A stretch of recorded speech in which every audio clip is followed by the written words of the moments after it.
Hello दोस्तों, नमस्कार। Welcome back to curious Sharif the daily dose of Indian football. तो सबसे पहले बात करते हैं एएफसी वुमेन्स एशियन कप 2026 के क्वालिफायर्स के बारे में, बिकॉज वहाँ पे इंडिया की जो वुमेन्स टीम है वो मैच आफ्टर द मैच ज़बरदस्त परफॉर्मेंस यहाँ पे पुटअप कर रही है।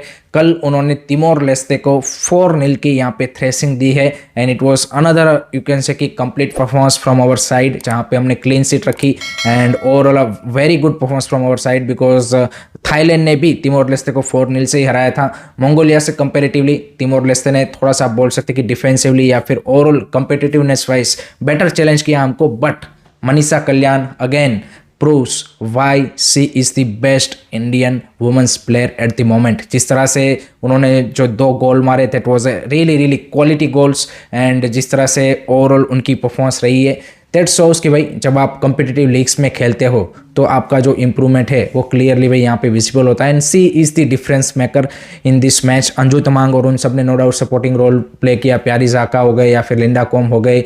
ओवरऑल मिडफील्ड में भी यहाँ पे अगर आप देखें तो संगीता बेस्पर और उन सब का यहाँ पे परफॉर्मेंस अच्छा रहा।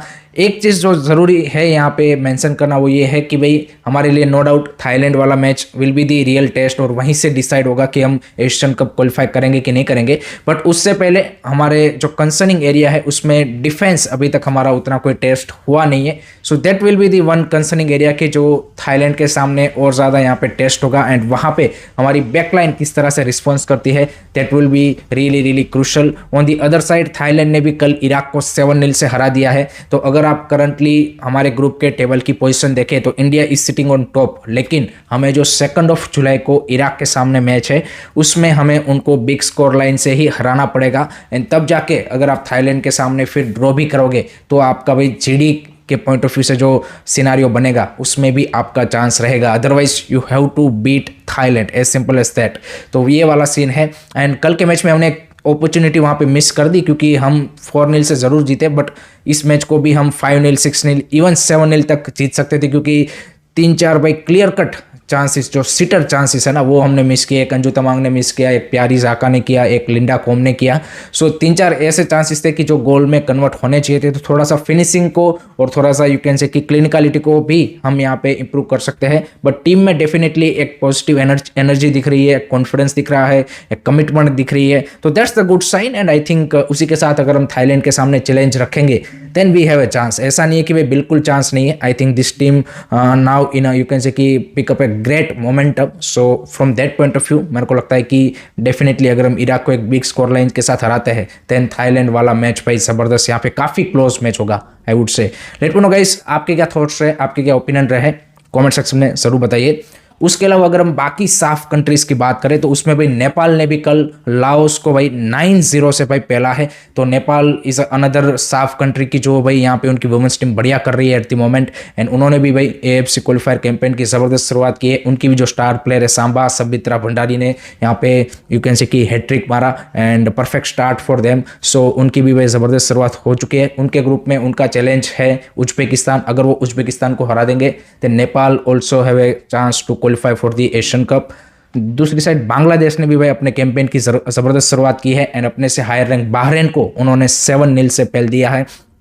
तो Bangladesh women's team is also showing capabilities and great momentum and उनकी भी भाई वुमेन्स टीम रिसेंटली जो पिछले 1-2 साल है उसमें काफ़ी अच्छा करती आ रही है। सो वही मोमेंटम उन्होंने यहाँ पे कैरी फॉरवर्ड किया है। सो उनके भी चांसेस है, बट उनके लिए जो रियल चैलेंज है वो है म्यांमार। तो म्यांमार को अगर वो हरा पाएंगे which is a difficult team to beat, stronger team to beat, so then Bangladesh have a chance. तो नेपाल के लिए उज्बेकिस्तान, बांग्लादेश के लिए म्यांमार एंड इंडिया के लिए थाईलैंड, इन तीनों कंट्रीज जो साफ की कंट्रीज है उनको अगर एशियन कप क्वालिफाई करना है तो अपने से हायर रैंक इन तीनों टीमों को हराना पड़ेगा, then and then they can qualify for the Asian Cup। and अगर साफ से 3 कंट्रीज जाती है that would be a really really good thing particularly from the women's football perspective। Pakistan ने यहाँ पे you can say कि as expected उन्होंने भाई यहाँ पे 8-0 की यहाँ पे थ्रेसिंग झेली है अगेंस्ट चाइनीज ताइपे, जो कि एक्सपेक्टेड था because Chinese Taipei is a stronger team and Pakistan ने ओरिजिन प्लेयरों को ज़रूर कॉल्ड अप किया था, बट उनकी भाई वुमेन्स टीम पिछले कुछ सालों में खेली ही नहीं है।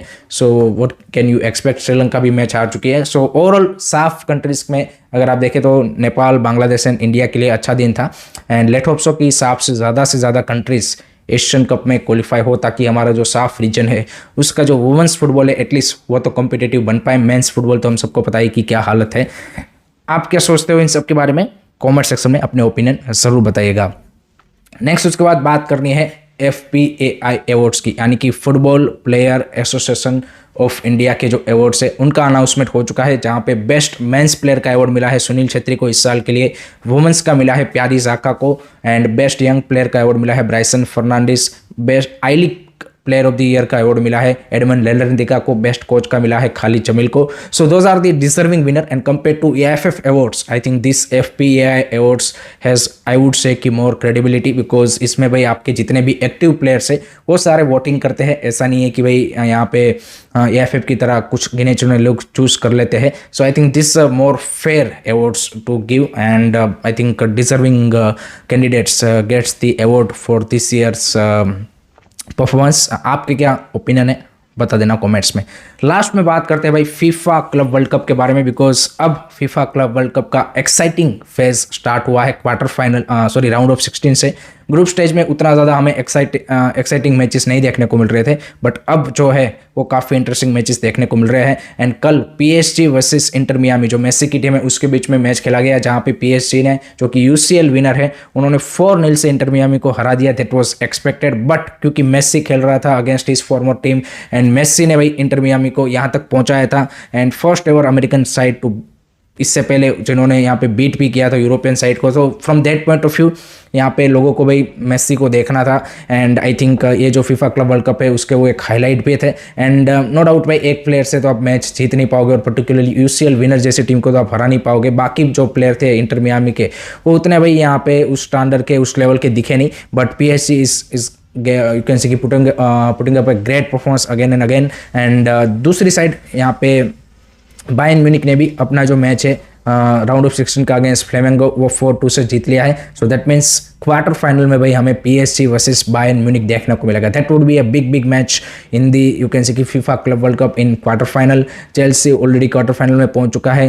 मैनचेस्टर सिटी अब देखते हैं कि यहाँ पे अल हिलाल के सामने आई थिंक उनका आज मैच है। So that would be interesting. Asian giants versus European giants, तो वो एक इंटरेस्टिंग मैच होगा। मैड्रिड का आई थिंक यूवेंटस के साथ मैच होगा। So I think FIFA Club World Cup में अब जो एक्साइटमेंट है वो बढ़ेगा in this knockout matches, and let's see वो will be in the quarter final of this first ever edition of FIFA Club World Cup in a bigger format. आपकी क्या prediction है? Do let me know in the comment section. So that's it from my side guys regarding today's Indian football news. I hope कि आपको video पसंद आया होगा। Keep supporting Indian football. Don't forget to like, share, subscribe Curious Study. जय हिंद, जय भारत।